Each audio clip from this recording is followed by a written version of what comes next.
Mother AtiSundari. Everybody? Word for word. Kala, Kala. Kalyavana, Kalyavana. Magadha, Magadha. the king of Magadha, The king of Magadha. Jarasandha. Jarasandha. Salva, Salva. King Salva, King Salva. Adin, Adin. and others. And others. Anikai, Anikai. by the soldiers. By the soldiers. Rud Hatha, Brunata. being encircled. Being encircled. Puram, Puram. the city of Mathura. The city of Mathura. Ajay Khanat, Ajigana. killed. Killed. Swayam, personally. Divyam, Divyam. transcendental. Transcendental. Svapumsham, Swapumsham. of his own men. Of his own men. Teja, Teja. prowess. Prowess. Adisat, Adisat. exhibited. Exhibited.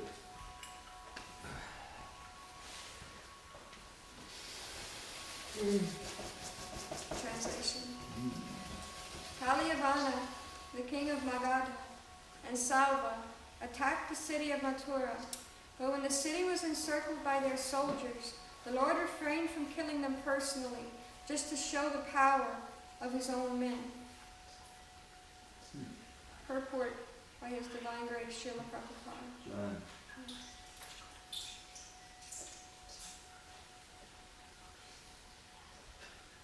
After the death of Kamsa, when Mathura was encircled by the soldiers of Kalyavana, Jarasandha, and Salva, the Lord seemingly fled from the city, and thus he is known as Ranchor, or one who fled from fighting. Actually, the fact was that the Lord wanted to kill them through the agency of his own men, devotees like Muchakunda and Bhima. Kalyavana and the king of Magda were killed by Muchakunda and Bhima respectively, who acted as agents of the Lord. But by such acts, the Lord wanted to exhibit the prowess of his devotees, as if he personally were unable to fight, but his devotees could kill them. The relationship of the Lord with his devotees is a very happy one. Actually, the Lord descended at the request of Brahma in order to kill all the undesirables of the world. But to divide the share of glory, he sometimes engaged his devotees to take the credit. The battle of Kurukshetra was designed by the Lord himself, but just to give credit to his devotee, Arjuna.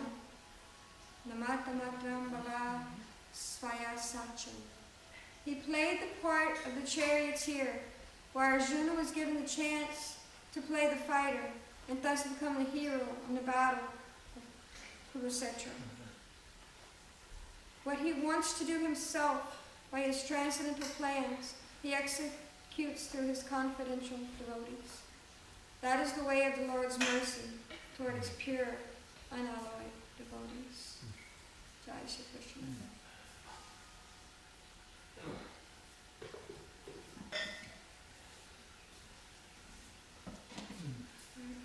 Today being the disappearance day of Gaura Kishore Das HG Maharaj.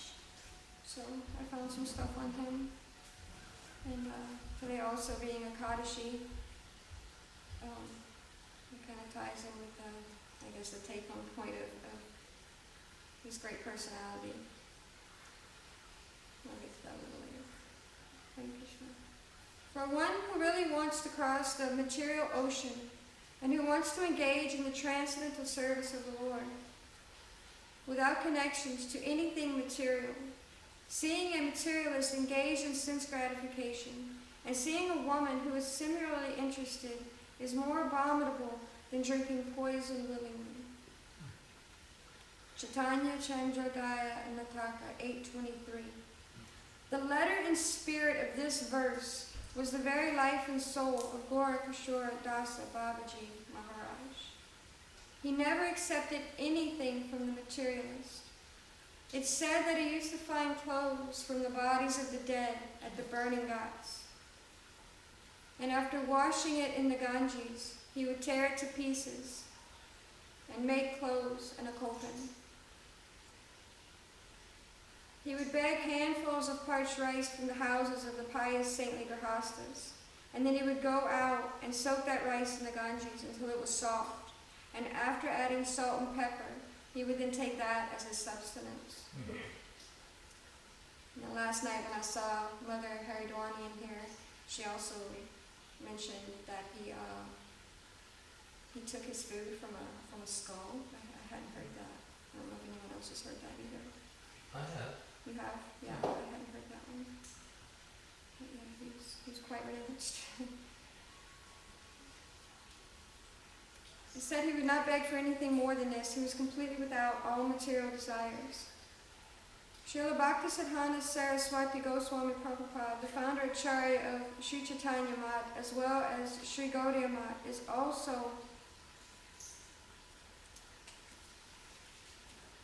as well as various branches, took Bhagavata Dikshita from this great Siddha Mahatma. This great soul, this perfected spiritual master. Of course, Gorakishora Dasa Babaji Maharaj is a Mahapurusha, a great personality, an Ishchintana devotee, free from all material things. Still, in connection with the shelter he accepted previous to manifesting his greatness as a devotee, it has been learned that he took birth in a Vaishya family by the banks of the river Padma, near Tepakhola, in a place called Bagdan. When Babaji Maharaj was living in the Grahastha ashrama, his name was Vamshi Dasa. At that time, he was maintaining his family by forming corn. In this way, doing honest work and living a regulated life according to the principles of the scriptures, along with his chaste and humble wife. In this way he lived for some time. Gradually he began searching for the ultimate meaning of life. Finally the time for renunciation came. Breaking off all connections with family life, he left and went to Vrindavan. I read he was 30 years old. That's when his wife left this world. There he came in connection with Bhagavata Dasa Babaji Maharaj, one of the disciples of Jagannath Dasa Babaji. From Bhagavata Dasa Babaji Maharaj, he accepted the dress of one in the renounced order of life, and thus he became a Babaji. After first having wandered the 64 miles of Vrindavan, visiting all the holy places there, at this time he maintained his life by practicing Madhukari and sleeping under the different trees each night. He saw that all the residents of Vrindavan, he believed they were all direct personal associates of Sri Krishna, and offered them obeisances. Every tree, every creeper, every insect in the holy Dham. For many days he stayed in Barshan, and there among other kinds of service that he rendered, he would constantly make flower garlands for Radha Krishna, and in this way he enjoyed great transcendental happiness. Srila Babaji Maharaj stayed in Vrindavan for nearly 30 years, experiencing great inner satisfaction by rendering all kinds of service to Sri Sri Radha Krishna. After this time, by the mercy of the divine couple, he was ordered to go to Navadvip Dham in Gaudiya Mandala. Seeing Navadvip Dham as non-different from Vrindavan, Babaji Maharaj made his way to Gaudiya Mandala, the holy place of Sri Gaurasundari's sweet pastimes. There he visited all the holy places connected with Lord Gauranga. At this time, Babaji Maharaj constantly found himself overwhelmed by different divine moods of ecstasy. Sometimes in one of these moods, he would go to the bank of the Ganga and cry, "Gora, Gora," and dancing and then fainting in ecstasy. On the banks of the Ganges there was a little forest grove, and there he would wander lost in the ecstatic remembrance of the divine pastimes of Radha and Govinda. Sometimes he would wander in the jungle, oblivious to his own bodily existence, dressed only in his copan, or sometimes he would simply wander about naked. From time to time he would quietly chant the holy names on his japamala. It is said he would go to Svananda Sukada Kunja in Godruma. There he would stay on the porch of Bhakti Vinod's house, and hear from him the sacred message of Srimad Bhagavatam. For his own part, Srila Bhaktivinoda was very eager to render service to Babaji Maharaj, who would accept nothing material and whose service was difficult to attain. Just how difficult is illustrated by the following example. Once the Maharaj of Kasi Bazar, Manindra Chandra Nandi Bahupur, sent someone to fetch Babaji Maharaj to his royal palace. At that time, Babaji Maharaj said, "If I were to go, the desire for riches would arise within me. So in the king's company, mutual ill feelings would develop between me and the king. If the king wants to be my friend, tell the king to leave all his material opulences and the objects of enjoyment and come here where I am. He can live here with me just as I am living. He can make a small covering out of straw, like those used for covering the boats by the fishermen. And there the two of us, the king and I, together we can worship Hari in great ecstasy." Babaji Maharaj used to say that one who wanders here and there to gratify the tongue, eating anything and everything in pursuit of enjoyment, will find that his bhajan, his worship, is in vain. Once a devotee named Harin Babu, in his bhajan couture in Navadvip Dham, accepted some festival prasad in his bhajan kirtan. For this reason, Srila Babaji would not speak to him for 3 days. And on the 4th day, he said, "You have accepted in your bhajan festival prasad made by low-class harlots and beautiful women. Because you have eaten things with no regard for where they have come from, your bhajan is useless." Once on the anniversary of the disappearance of Srila Sanatana Goswami, Srila Babaji Maharaj said, "We shall have a great festival on this holy day."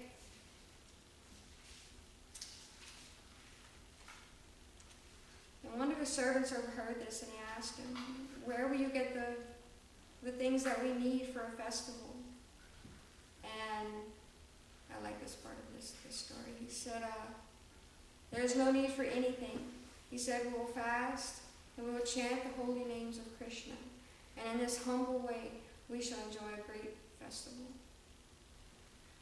One day, a resident of Agartha named Sri Narendra Kumara Shena came to visit Srila Babaji Maharaj. He wanted to know the Siddha Pranali, the path of perfection. Srila Babaji Maharaj told him, "You cannot know Bhagavan through your fanciful imagination. If you just go on chanting the holy names, you will gradually realize the internal meanings of its syllables, and the sarupa of that holy name will manifest itself. At that time also, the sadhaka will awaken within his particular divine service to Krishna that will be dear to him upon attaining perfection." And once a certain doctor told Srila Babaji Maharaj that he wanted to come and live in Navadvip Dham so that he could heal people for free. And at that time, Srila Babaji told him that if you really want to live in Navadvip, then you must give up your desire to set up a free clinic and help the sense enjoyers by healing them if you want to render some substantial service, and give up everything except that which promotes Hari Bhajan. All other kinds of services and duties only binds one to the ghastly karmic reactions.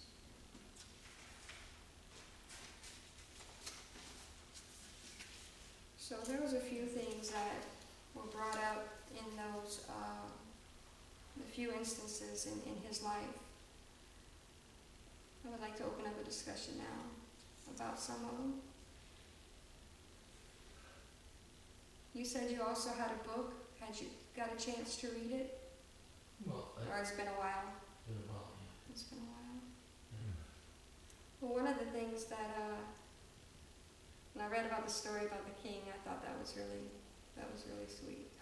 The way he said, just give up everything. Yes. Go ahead, finish your. just give up everything and worship Hari. And I'm studying right now in the teachings of Lord Chaitanya. And the meaning of Hari, I decided to share that. So there's so many names for Krishna, and they have so many different meanings. And that's one that I say a lot. You know, I say Krishna a lot. It's like, but Hari. So that's one that I say often. And I try to think about the meaning of it when I do. And this is from the teachings of Lord Chaitanya. I'm not exactly sure where. It says, the Lord gives special attention to his devotee and banishes the devotee's various sinful activities, which are stumbling blocks for the advancement of devotional service. This is called rooting the influence of ignorance. Simply by hearing about him, one develops love for him, and that is the gift of the Lord. On one side, he takes away inauspicious things, and on the other side, he awards the most auspicious things. This is the meaning of Hari. So, I try to, every time I think of Hari, I'm going to try to memorize all of this and just try to focus on that. Because it really is about staying absorbed in Krishna. Another thing I'm studying now is in the Bhagavad Gita. I read where it says Sama, peacefulness, and that is to always bring the mind back to Krishna. It's going to run here and there, like Srila Prabhupada says. I was listening to a lecture this morning, getting ready for Mother AtiSundari, and he said it's, mind's going to run back and forth. You just got to bring it back to Krishna, and that's why we come to Mother AtiSundari, and that's why we chant Hare Krishna, is to always remember him and to never forget him, which is the whole point of what we're doing every day. Mahalakshmi, you wanted to say something? Just one time we were with my Guru Maharaj, Jack Swami, and we were on safari. And whenever we're on safari, it's like jam-packed with things to do. And we were on this particular Roth, and we were like chanting and dancing, and just everything was really, ecstatic, and we were just, starving. And so we went to this very rich person's house, and they had this whole layout, food everywhere, The devotees started getting into it. Next thing you hear, Guru Maharaj just like coming through like a bull. Don't eat anything. Get to the bus. Don't eat anything, Hari Bwani and I were just about to take this lassi, He was like you could almost taste it. And he's like, don't eat anything. So we're just like, whoa, So we just put everything down and just very respectfully. There were lots of people there, but he was like adamant. Yeah. We're not taking anything here, And so that goes along the lines of, like just eating, going anywhere and just tasting all the various different foods. And the one time I heard him say something too, just that we don't really understand the repercussions of what happens to us when we are out, eating at different restaurants and things like that. That the repercussions, because of the fact that it's a meat establishment, the more sinful the restaurant is, then the more reaction you get from that. Well, that's fortunately one of the first things I realized as I began, this path, is that, the reactions, I was shown early on the reactions of eating at, taking on the karma of whoever's preparing this food. And that's one of the first things I did was stop eating in restaurants. And I remember the person, my friend at the time, he was just, that was just mind-boggling to him that I could just stop eating in restaurants. He just didn't like that at all. But it's, when The mind becomes wicked. wicked, Right. yes. I can't remember, but where I had gotten this and the actual source of it was something I had written down years ago, and I keep it in a little box where I keep my important things. And in essence, and I kind of have it committed to memory. It's a little bit evading me at the moment. But it's before I say that, but on the side note, we kind of worry about the karmic reaction. But even worse than the karma, because that's just a material thing. But the real problem is that when we associate with the impious non-devotees, it will rob us of our desire to serve Radha and Krishna. Like yesterday, Mataji's class was, along those lines. So that's actually the real thing. Karma is just kind of contained within this world. But actually that association, etc., takes away your desire.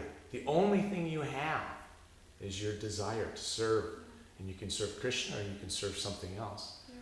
So that's one of the good reasons to have prasadam cooked by nice devotees who actually are personal with Krishna and have a relationship with Krishna as opposed to some impersonal thing.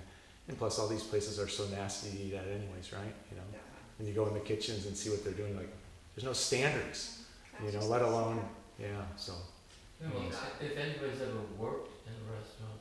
I have, and just the thought of it now. One thing, the mantras don't piss off the waiter or the chef. Yeah, right?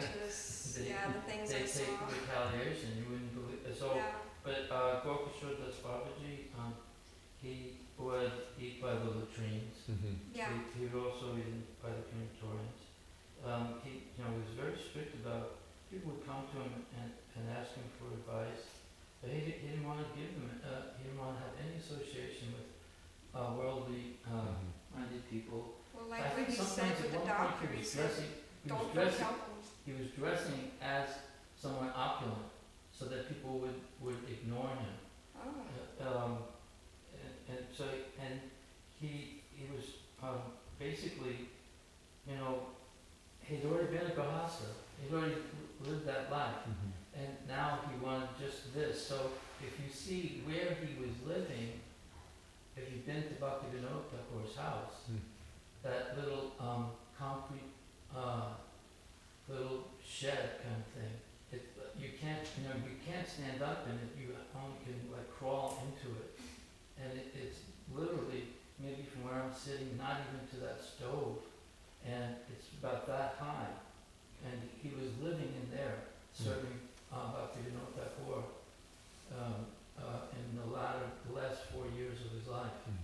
So he had, and sometimes you start to think about it, and going to Walmart and on, like just as we were just talking about, being around these impious people, and I can understand that mood at a certain point that you just don't want to have anything to do with. It reminds me of my last trip to Walmart. just don't want take me back to the farm. One devotee they told Prabhupada that he was going over to Radhakund or something, and he was going to do Babaji over there, and there's 2 instances where he said he's not in Radhakund, he's in was it Naraka? He's actually in hell. And then someone else said something about being Babaji, and Prabhupada said, good, because then if he keeps chanting, he'll be purified enough to come and associate with us. So, but Bhaktivinoda Thakur was very fond of Jagannath Das Babaji, and he was the grand disciple, the grand spiritual master of Gokishore Das Babaji. And so he insisted that his son, Bhaktisiddhanta Saraswati, take initiation from him. And so we know the story that Bhaktisiddhanta Saraswati went to him and humbly requested that you give me initiation, and he denied it. He refused it. And this went on, and he would go back and tell his father, I went, he said, so did you get your initiation? I went and I requested, and he said, he won't accept. I mean, he doesn't want any disciples. He said, you must get him to accept you. And each time he got more and more emphatic. I always heard it was just a few times, but I'm remembering now when I was reading a few months ago about him, and it was many times. And actually, Bhaktisiddhanta was so much in anxiety about fulfilling the request or the order of his father that he said, then if you won't do it, then I'll jump off this bridge, I'll drown myself. And finally he relented and gave him the initiation that was needed. And actually, if you study the whole history of the Gaudiya Vaishnava Sampradaya, it was essential to keep our parampara alive, because Bhaktivinoda spent a good major portion of his life defeating all these upper sampradayas, there were Sahaja sampradayas, and he had given his son the mantra, but he needed to keep the actual parampara diksha, disciplic succession alive. It was hanging by the thread. If Gaur Kishore hadn't accepted him, I don't know what would have happened, because that was the key to continuing the parampara, the disciplic succession. Prabhupada said once, 10, 11, 12. My spiritual master was number 10 from Lord Chaitanya. I am number 11, and you, my disciples, are number 12. He said that in LA in an arrival address. So if Bhaktisiddhanta hadn't accepted Gaur Kishore hadn't accepted Bhaktisiddhanta, our disciplic succession would have been broken. And this, the thing that came up a few, I'm sorry for talking about just. Oh no, thank you for So sharing this. this point that we were talking about, how the one devotee who was part of Prabhupada's entourage, who's one of the pundits, and he had heard from Ban Maharaj that actually that was not a bona fide initiation, and that the disciplic succession had been broken. And this is what Jayapataka told me about it. That is why Srila Prabhupada was so angry with this devotee and released him. You're no longer my disciple. Actually, he asked Prabhupada, can you give me the blessings that I can find a bona fide spiritual master? And he said, you rascal! You're saying I'm not bona fide, but you're asking me for blessings? What is the use of my blessings then? And then Prabhupada actually sent out a letter. To all the temple presidents, I received one. It said just to inform all my temple presidents that my disciple Nitai is no longer welcome in any of our ISKCON centers. He's become a black, envious serpent. Wow. I've never seen anything like it before. But because he had been poisoned, and then he was also very proud of his studies and thought he'd become so expert in Sanskrit. So, and then Prabhupada said, you will not be able to take human birth for another 700,000 lifetimes. Pretty deep. Wow. 700,000. But that was actually, I think I mentioned the other day, that was actually a blessing, because, and it was a blessing because someone in Chaitanya Lila made a similar kind of offense to Lord Chaitanya Mahaprabhu. And the reaction was 1.4 million. And because when we all heard 700,000, we thought, this is intense, Prabhupada. And then we realized later, when the Chaitanya Charitamrita had come out, that actually he cut it in half. Wow. To be very merciful. Very merciful, indeed. Wow. You wanted Amazing. to say something, Kamala? I thought it was interesting how you were reading what he said about to some of his followers, like you're not going to really get there until you give up serving these types of people, which is, the people that are malechas or, that are only into their sense gratification. Yeah. Thought that was interesting because,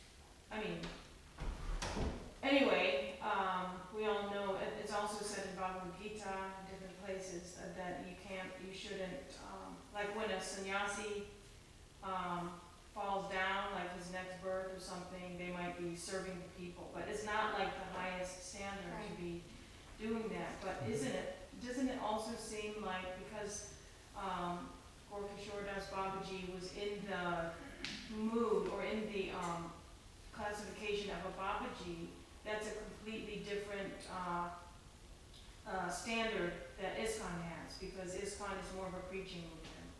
So I think we have to see it in that light, that we must not take their association, Right. but we can give our Mhm. association to try to uplift them, Right. and also with Prashadam distribution, Right. that's the highest goal, you know, and then the book distribution. But Mhm. yeah, I mean, we're so compassionate that we want to associate and with these people, but I think there's that fine line to. What did Donna Kalimann, did you say yesterday, you know, how did she put that? Not to become sentimental about it, you know? Yeah. Become, But, you know, so the thing is you that, remember what she was talking about yesterday? Yes, but this. How we can associate, but we have to, you know, keep that boundary maybe? Yeah. Yeah, Be sober about it. Yeah, Yeah. we have to be compassionate at the same time. yeah, so it's a fine line. Yeah. the thing is that, you know, it's stated that,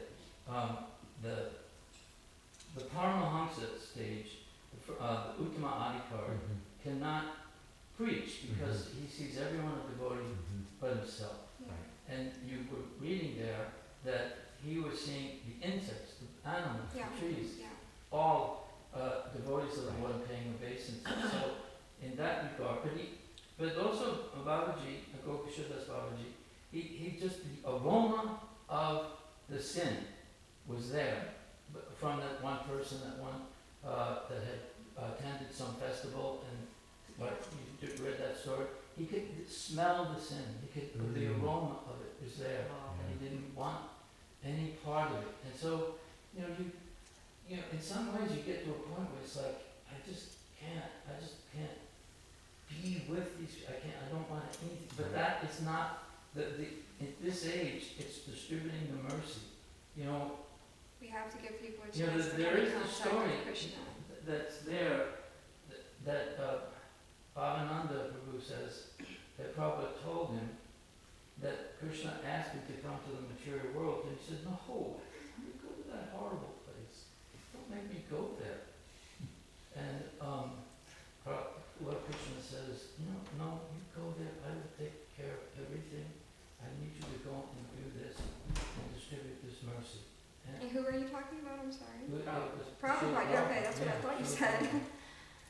Bhavananda says that Prabhupada told him this one evening in Los Angeles, and and there are so many indications where Prabhupada also refers to it was all of his godbrothers. I was just listening to one thing, and with this Hari Sari seminars I was listening to, and he was saying, now I want to also state that Prabhupada was very serious that, and in several cases, some of Prabhupada's disciples would say something like, well, tell me how you smashed your godbrothers. And Prabhupada would become extremely angry. Yeah. Said, I can criticize them, but you cannot. Yeah. And even there's a story where Arsari was saying, Jayapataka Maharaj came to Prabhupada. He was in Chicago. Prabhupada called him to Montreal, and then Achyutananda was alone in India, and Prabhupada was asking Jayapataka to go and stay with Achyutananda in one of the Gaudiya Maths. And at first, according to Harisari, that Jayapataka Maharaj says, I'm not going to, they're offensive to you, Srila Prabhupada, I don't want to associate with them. And Prabhupada again said, you can't criticize. And he said, well, I'll see about it. And apparently, Jayapataka Maharaj said, well, I'll see about that. In other words, he wanted to see what they were like. Eventually, he relented and went, and they stayed, I think, in the Chaitanya Math. But Prabhupada was stating that, this is what he said, that they were thinking that this verse, that my name shall be known in every town and village. And Sridhar Swami said this to Prabhupada once, that we just thought it was some poetic description. We didn't think it was real, that it was actually supposed to happen. It was just a poetic. So Prabhupada said that my godbrothers were not sincere enough that to take this order, to do it. And when you study that whole pastime about how he finally makes it over here, that it required that sincere desire, translating the Bhagavatam in Vrindavan in obscurity, with no backing, no financing, no plan really, just I'm doing this on the order of my spiritual master, trying to make sure everything's done. It took him from 60 to 64 to have 3 volumes printed. And then he starts looking for a way to get there. And at that point, even when he gets off the boat, he said, I didn't know whether to turn right or left or go straight ahead. He didn't know, he had no idea. But I was never alone because my Guru Maharaj was in my heart. They followed his orders. So Bhaktisiddhanta Prabhupada's connection and the disciplic succession was key.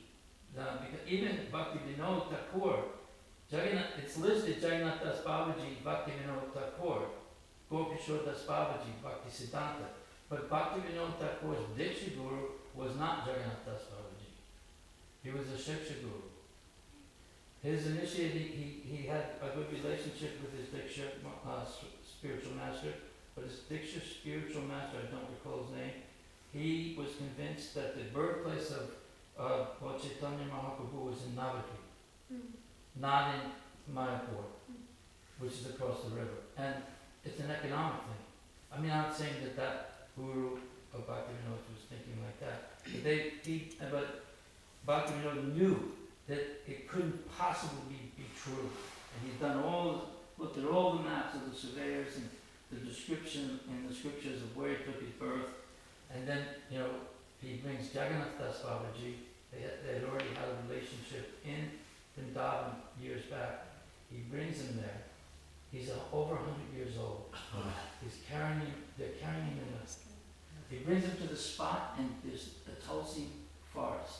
Tulsi is growing everywhere. And then Jagannath Das Babaji jumps out of the basket and starts leaping up in the air. He's over 100 years old when this happened. And then they knew this is the place. So today is a very important day because our disciplic succession hinged on Gopishore Das Babaji's mercy in accepting Bhaktisiddhanta. Thank you so much for sharing that. Just wanted to add to what Prabhu said. So the story of Prabhupada was listening to one of his godbrothers saying that this is all very glossy. This is all not really going to happen. That this name will go to every town and village. That is all. And just I gloss over the scriptures and don't take it literally. So he was giving a lecture like that. So he was a Sanskrit scholar, a disciple of Bhaktisiddhanta. His name was Shyamlal Shastri. So he was giving the class and then he was saying like this when somebody asked him a question. The Prabhupada was not even in the class. He was sitting outside the class and he was chanting his japa. And so when the class was over, when they came down, so Prabhupada said, why do you doubt the words of Chaitanya Mahaprabhu? And so then he asked, so do you think this is going to happen? Then who's going to do it? He said, so some foolish person will do it. So don't worry about that. And then he just left. And then, so he forgot about the whole thing. So that person, so then many years later, so he meets some devotees. So 2 Western devotees that come to, I think it was Odisha somewhere. And then he saw these 2 devotees, Shikha and everything. And then he goes to them, who are you? And the devotees hand over Back to Godhead magazine. And in the Back to Godhead magazine he sees, yoga is not gymnastics. Oh, this is Bhaktisiddhanta's words. This is definitely, who are you? Who is your Guru Maharaj? So he asked, and then he says, it's Srila Prabhupada. So we are his disciples, and then he is, so we are just trying to fulfill his words. We want to distribute the Back to Godhead magazine. So immediately he pays obeisances to them, to those devotees, and then they pay obeisances back to him. And then he recollects his whole thing to him, to those devotees, that this is what happened. That I never thought this would happen, but now this Prabhupada was destined to do this, was chosen to do this. So he says this to those devotees. Are you finished? Yes, Prabhu. So when you're saying this, I'm thinking about this, several devotees have said this. Rameswar, who specifically, I just heard him again. It was interesting, they were having Vaiseshika was giving a class last August in 2019, and Rameswar was there and some others. And Rameswar brings up this point about that Prabhupada told him in the train, they stayed up all night talking on the train. I think they were going to the Kumbh Mela. And Prabhupada said to him that first they'll come to these farms by the tens. They'll be small at first, they'll only be 10. Then there'll be 100. Then there'll be 1,000. Then tens of thousands.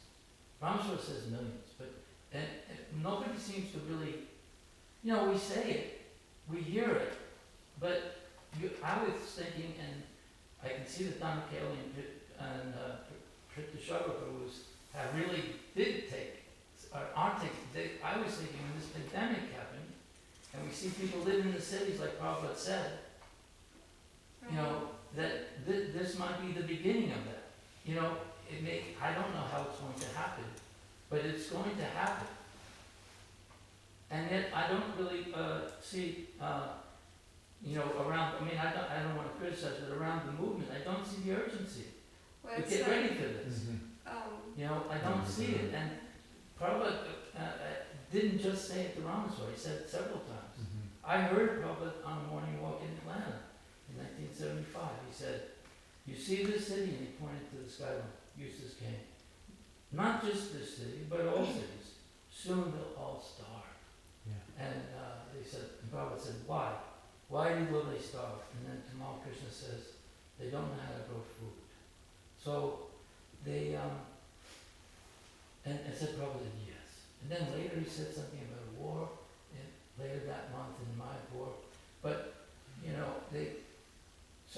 I just like to point out, my wife and I, the priest that came to your mother, Father Newman, he's an Irish priest, and my wife and I are both Irish descent. Our mother was from Ireland, and we go and talk to him.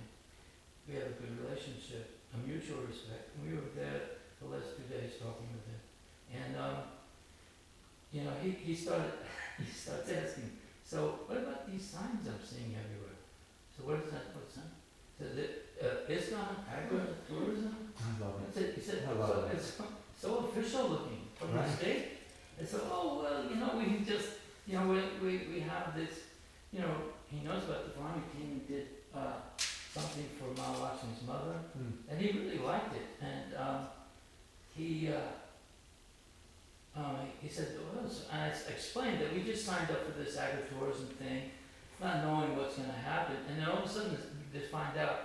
I just sort of brushed it off like, well, we didn't know the states were going to put it up, and actually we're not even ready for them, but like that.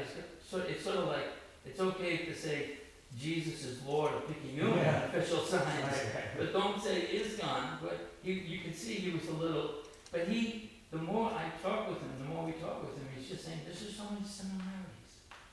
There's so many similarities. I try not to I don't preach to him, I just talk to him, conversational, They face the same kind of problems that we did with child molestation and things. And I asked them, what was the philosophy of the management? Were they just callous to it, or was it because someone confesses they give up their sin? They said that we can forgive, but they actually have to act on the forgiveness. So that's what I'm always talking to him about. I don't like to see the crucifixion. I want to see Jesus on the cross with his arms up like Lord Chaitanya. I have one at home. And I told him in the hospital, the Catholic hospital that I had my heart done in Tennessee, it had that crucifixion. It looks like Lord Chaitanya's, like this. It's called redemption or the ascension. So, but most Catholics, I said, we don't want to see. Our point is, he said, in the Bible it says if you don't accept the crucifixion, you're from Satan. I said, we don't want to see Jesus like this because we don't want to see our guru suffering for our sins. And he just went, oh. And because that was the point, is that they know they were doing confessions, people get, and they're giving the penance, you say these many prayers, but if you don't act on it, then it's not, the forgiveness doesn't count, it doesn't matter. And so, in this way, you know, we've developed this kind of relationship. It's not actually like I'm going, you know, Bible Gita says this or that. We just talk, you know, conversationally and different aspects of our philosophy, and because we're both Catholic, we understand how to, you know, hit this right spot. So he's really, really, really becoming very, very favorable. But he was so worried about the signs. He said, what is these signs? So official. I said, well, you know, the state said they want tourism, and we're trying to do some.